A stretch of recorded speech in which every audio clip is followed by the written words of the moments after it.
할렐루야. 좋으신 하나님을 찬양합니다. 여러분 모두를 예수님의 이름으로 축복합니다. 4월 23일 주일 말씀 묵상입니다. 오늘부터 이제 우리가 지난 시간부터 디모데 전서를 강의하는데요. 오늘부터는 이제 1장부터 말씀을 묵상합니다. 기도하겠습니다. 영광과 감사를 우리 하나님께 올려드립니다.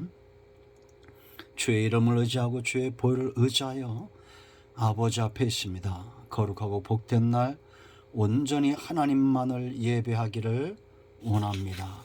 사모하는 모든 영혼들을 하나님께서 기억하시고 만족하게 하시며 오직 하나님의 영광에 쓰임받는 백성들 되게 하옵소서.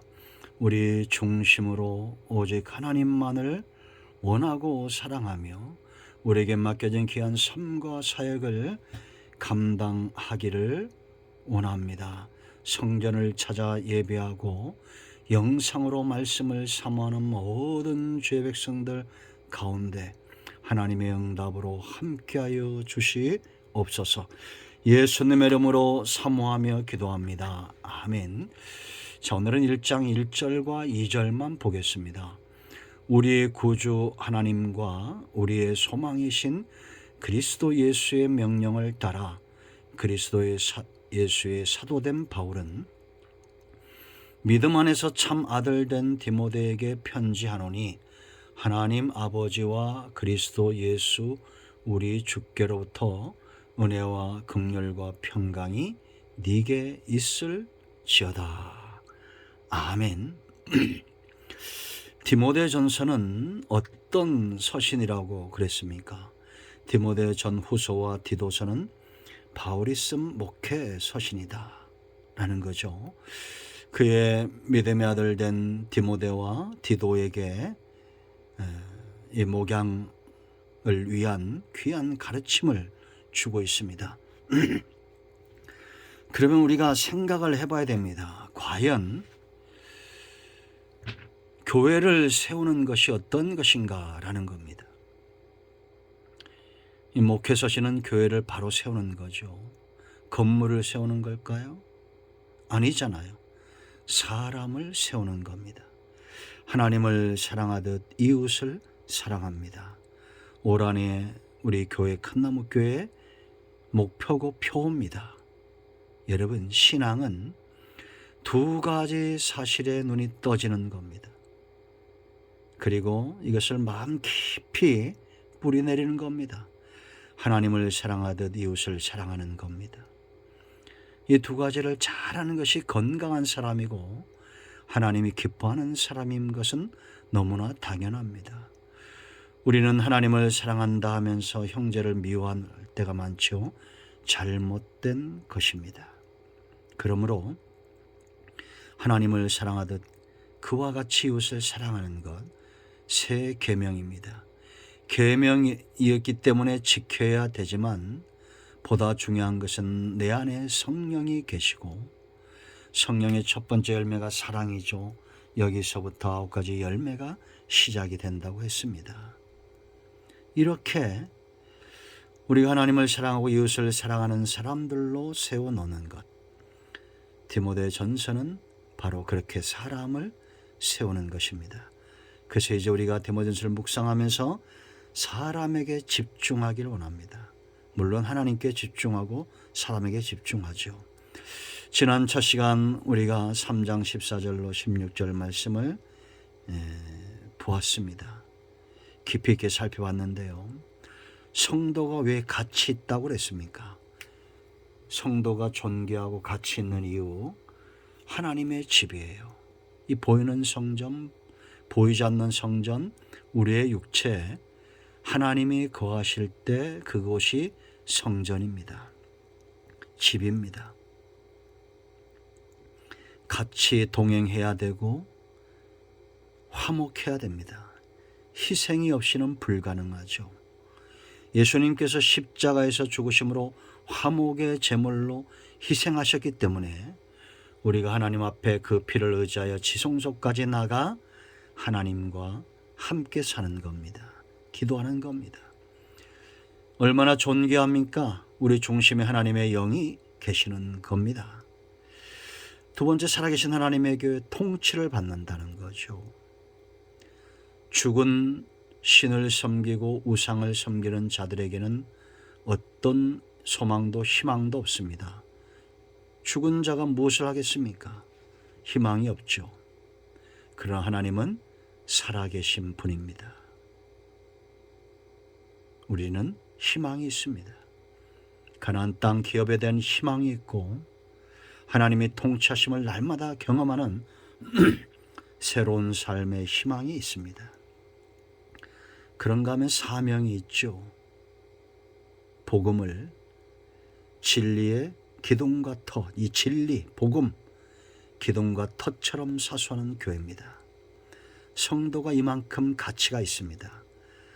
그들은 복음을 굽히지 않고 전하고 예수 그리스도를 의지하여 넘어지나 다시 일어나는 존재들입니다. 얼마나 귀합니까? 여러분 꼭 이 말씀을 기억하면서 이제 우리가 디모데 전서를 한 장씩 또 몇 절씩 이렇게 살펴보게 될 것입니다. 자, 오늘 1절과 2절 말씀을 보면 두 사람이 나오죠. 바로 바울과 디모데입니다. 이들은 참으로 존귀한 자죠. 반대할 사람이 없을 겁니다. 바울과 디모데 참으로 존귀한 사람입니다. 왜 그럴까요? 이 시대에 바울과 디모데와 같은 자들이 바로 저와 여러분이고 성도들입니다. 하나님이 바울을 통해서 일하시고 디모데를 통해서 일하셨던 것처럼 우리를 통해서 일하시기를 또한 우리는 믿고 있으며 사모하고 있습니다. 자, 보세요. 이들이 왜 존귀합니까? 오늘날 성도가 왜 존귀합니까? 세 가지 중요한 이유가 있습니다. 첫째는 출발, 부르심입니다. 소명입니다. 하나님이 부르셨다라는 겁니다. 여러분 1절 말씀 보세요. 바울을 부르신 분이 어떤 분입니까? 우리 구주 하나님과 우리의 소망이신 그리스도 예수의 명령을 따라 그리스도 예수의 사도된 바울은 전형적인 바울 서신의 대표적인 시작이죠. 이렇게 시작이 됩니다. 바울의 마음에 감격이 있죠. 그가 부르심 받은 것, 사도로 세움 받은 것에 대한 감격이 있습니다. 일생에 그를 움직이는 말씀이죠. 여러분, 여기 우리 구주 하나님 소망이신 예수 그리스도는 같은 말입니다. 여호와는 구원이시다라는 겁니다. 무엇을 위해서 우리를 부르셨다는 겁니까? 구속사, 구원의 역사를 위해서 부르셨다는 겁니다. 여러분, 세상엔 이 구원의 하나님이 필요합니다.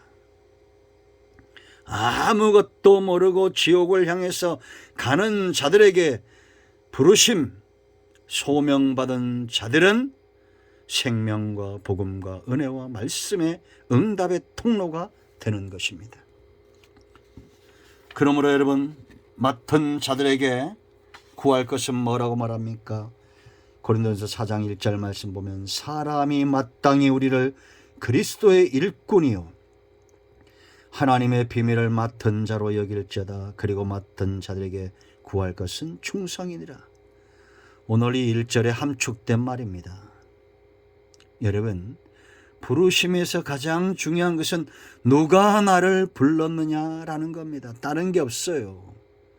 하나님이 나를 부르신 겁니다. 우리는 그리스도에게 속한 사람들입니다. 그러므로 우리는 무엇을 구해야 됩니까? 충성을 구해야 됩니다. 내 힘과 내 능력으로 감당할 수 없습니다. 세상에 왕들이 불러도 그 자리가 얼마나 귀합니까? 그런데 우리는 하나님이 부르셨고 구속사의 한 모퉁이를 감당하도록 소명 가운데 우리를 부르셨다라는 겁니다. 이 땅에 수많은 부르심을 입은 자들이 세상 곳곳에서 복음과 생명의 통로가 되고 있다라는 거죠. 여러분, 출애굽기 3장 우리가 잘 알죠. 우리가 부르심 소명에 대해서 말씀을 묵상할 때 가장 많이 다루는 본문 중에 하나입니다. 여러분, 출애굽기 3장의 상황을 보세요. 하나님이 모세를 부르실 때 어떻게 부르십니까? 이상 가운데 부르시죠. 떨기나무, 불 타고 있는 떨기나무, 불이 떨기나무에 붙어 타고 있는데 이 떨기나무가 타지 않습니다. 불은 고난을, 떨기나무는 백성을 이야기하죠. 고난이 와도 죽지 않는다는 겁니다. 그런데 하나님의 음성이 어디에 있었습니까? 그 떨기나무 한가운데 있었습니다. 고통당하는 백성들 가운데 하나님이 떠나신 적이 없다는 거예요. 우리는 불같은 연단과 고난 때문에 하나님을 잊어버리면 안 됩니다. 불못불 한가운데 사드락과 메삭과 아벳느고만 버려두지 않았습니다. 사자굴 속에 다니엘만 버려두지 않았습니다. 다윗이 시팡모지 광야 토굴로 도망다닐 때도 하나님은 여전히 그의 힘이요 능력이요 반석이셨습니다. 이 가슴을 봐야 돼요. 부르심을 입은 자들은 하나님의 가슴, 하나님의 사랑이 고통당하는 백성들 가운데 있다는 걸 알아야 됩니다. 우리의 소망입니다. 우리의 구주가 되시는 거예요. 그리고 가까이 갈 때 뭘 벗어 말합니까? 신발을 벗으라는 겁니다.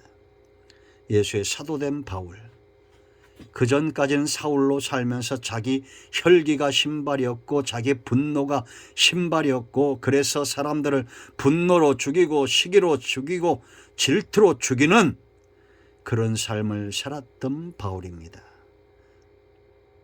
모세가 어땠습니까? 전에 애굽 사람을 쳐 죽였던 사람이죠. 자기 혈기가 신발이었습니다. 자기 분노가 신발이었어요. 그 신발을 벗기는데 80년이 걸리는 겁니다.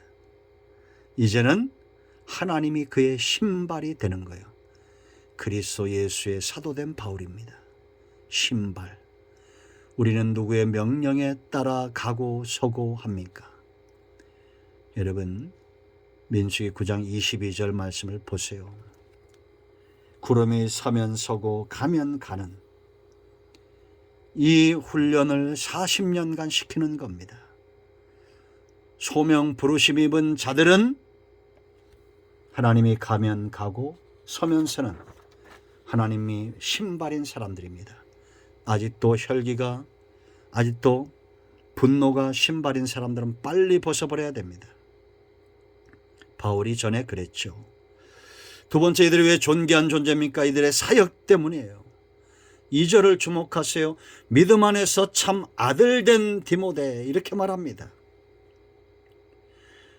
여기서 우리가 기억하는 말씀이 있죠. 바울은 그리스도 안에서 일만 스승이 있으되 아버지는 많지 아니하니 그리스도 예수 안에서 내가 복음으로 너희를 낳았도다 라고 말합니다. 여러분, 고린도전서죠. 4장 14절로 15절 말씀입니다. 여러분, 우리가 낳는다는 거 그냥 되지 않습니다. 해산의 수고가 있어야 되겠죠. 여러분, 여기서 우리가 주목할 것이 있어요. 바울이 디모데나 그의 제자들을 해산의 수고를 하고 낳을 때 뭘로? 진리, 복음입니다. 잘못된 복음이 들어가면 믿음의 아들이 될 수가 없어요. 믿음은 들음에서 나는 겁니다. 그래서 그 발걸음이 아름다운 거예요. 로마서 10장 15절. 그렇지 않습니까? 우리는 진리의 말씀을 가슴에 새기고 입술에 두어야 됩니다. 다른 것으로 복음을 전하지 않고 다른 것으로 사람들을 양육하면 믿음 안에서 어떻게 아들이 되고 소명자가 되겠습니까? 두 번째 중요한 것이 스승이죠. 열정, 아버지의 긍휼, 그 마음을 가진 자입니다. 바울은 스승이 아니었어요. 아비였습니다. 아버지와 스승은 다르죠. 여러분, 자녀들을 대할 때 우리가 어떻게 대합니까? 아버지의 가슴이 있습니다. 어머니의 가슴이 있어요. 하나님을 왜 아버지라 부릅니까? 아버지의 가슴이 있기 때문입니다. 긍휼의 마음.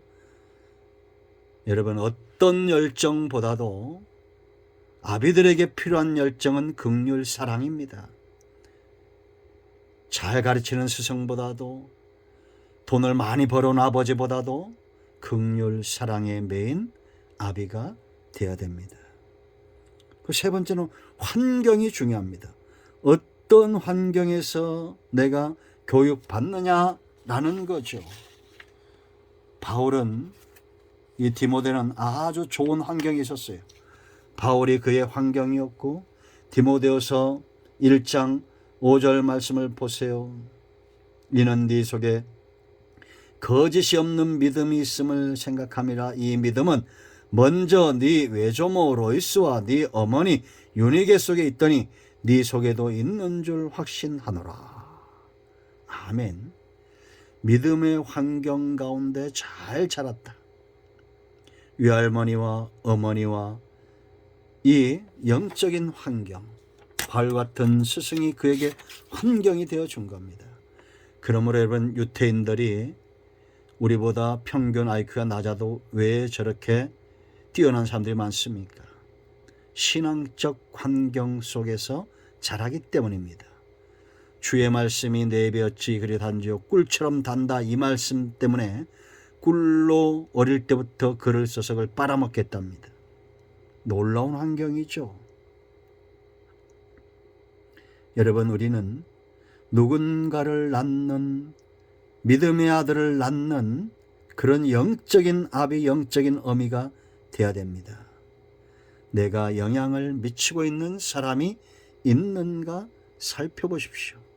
아브라함에게서 이삭이 나오고 바울에게서 디모데가 나오고 하는 것입니다. 예수님은 스승으로 제자들을 대한 게 아니에요. 아비로 대했습니다. 기꺼이 그들을 위해서 죽을 수 있는 아버지였습니다. 우리가 이 사역을 감당할 때, 누군가를 믿음의 아들로 세워놓을 때에 하나님은 기뻐하실 것이고, 복음은 능력을 잃지 않을 것이고, 믿음의 아들들은 그들의 삶의 이정표를 발견하게 될 것입니다. 헤매고 있는 사람, 영적으로 방황하고 있는 사람들, 상속자로 부르시는 하나님께로 초청하고 양육하는 사역을 감당해야 될 줄로 믿습니다. 세 번째, 왜 이들이 존귀합니까? 성도가 왜 존귀합니까? 바울이 왜 존귀하고 디모데 같은 사람들이 왜 존귀합니까? 그들이 바로 축복, 은혜의 통로다라는 겁니다. 2절 말씀 보세요. 이 디모데에게 편지하노니 하나님 아버지와 그리스도 예수 우리 주께로부터 은혜와 긍휼과 평강이 네게 있을지어다. 바울의 습관이죠, 이게. 은혜의 통로가 됩니다. 예수 그리스도의 이름을 힘입어 은혜와 긍휼과 평강을 선포하고 있다는 겁니다.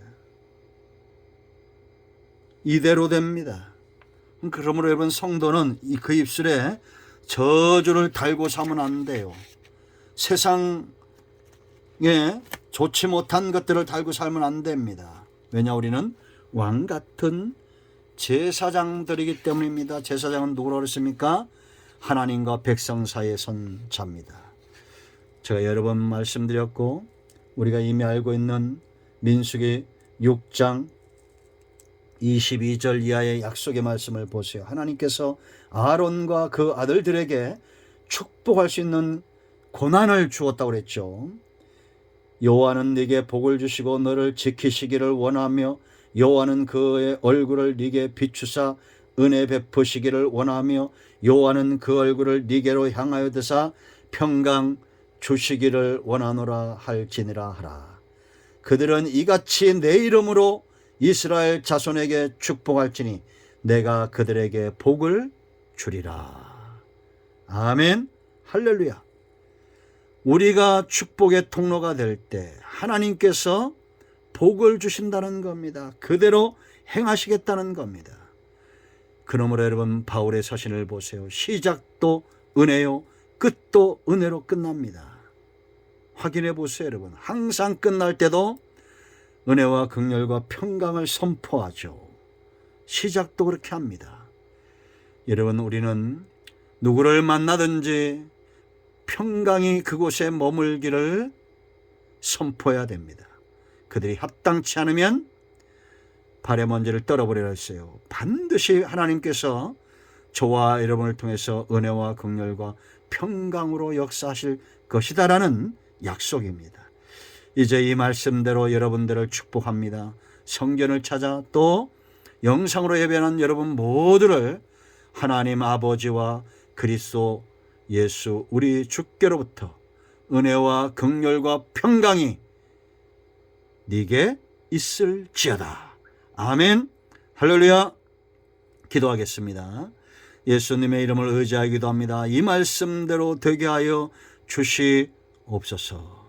우리 가운데 마음이 상한 자 병든 자 치유하시고 회복시켜 주시기를 원합니다. 예수님의 이름으로 사모하며 축복하며 치유하며 기도합니다. 아멘. 이제는 우리 주 예수 그리스도의 크신 은혜와 하나님 아버지의 크신 사랑과 성령의 위로교통 충만 치유 회복하심의 역사가 영상을 통해서 예배하는 모든 주의 백성들 위해 이제로부터 영원토록 함께 있을지어다. 아멘. 여러분 모두를 축복합니다. 응답이 임하였습니다. 아멘.